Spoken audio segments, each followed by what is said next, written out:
Thank you. Let me thank the gentleman from New York for yielding, but also for your tremendous leadership. You and Congresswoman Joyce Beatty from Ohio really have sounded the alarm, beat the drum, and really brought to the American people the important issues that we're dealing with each and every day. So I just have to thank you for your diligence and for staying the course. Every week you're here really representing not only this Congress but the country very, very well. So thank you. I rise today with all of my colleagues in the Congressional Black Caucus, with our whip, Mr. Hoyer, and others to urge our Republican colleagues in the Senate to, of course, do your job.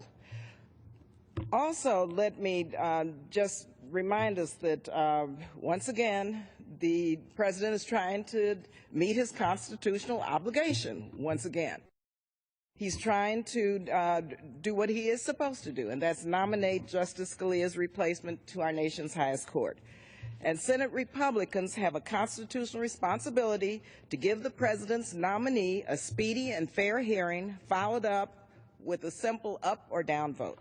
Sadly, these Senate Republicans have said no to their constitutional responsibility.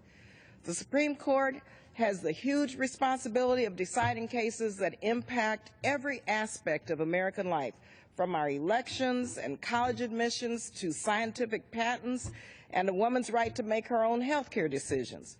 It's imperative that the Supreme Court be allowed to function in its full capacity with 9 justices. Former Supreme Court Justice Sandra Day O'Connor, who was appointed by a conservative president, President Ronald Reagan, she did not mince words in her condemnation of Republicans playing politics with the court. She said, "We need somebody in there to do the job and just get on with it." Former Justice O'Connor, I could not agree more. Despite the calls for action and the constitutional mandate, Senate Majority Leader Mitch McConnell of Kentucky has said that there will be no hearings, no votes, not even a meeting with President Obama to discuss the late Justice Scalia's replacement. That's just wrong.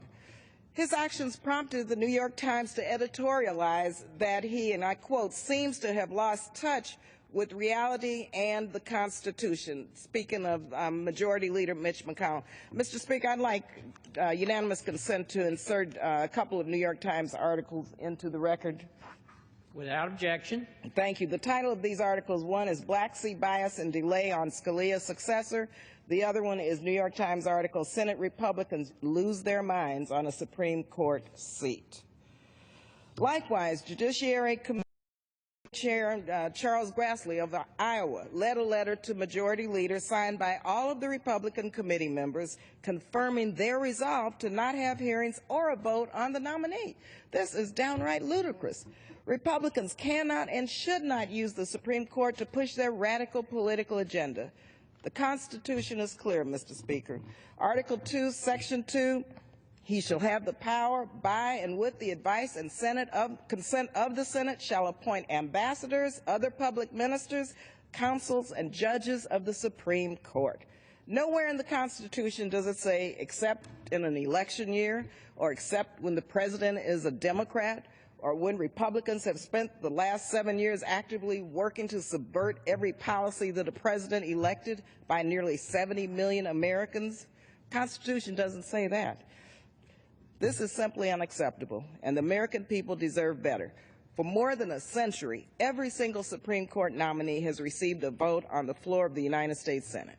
Just like all the presidents before him, President Obama should nominate a Supreme Court justice, and the Senate should determine if he or she are fit to serve on this nation's highest court.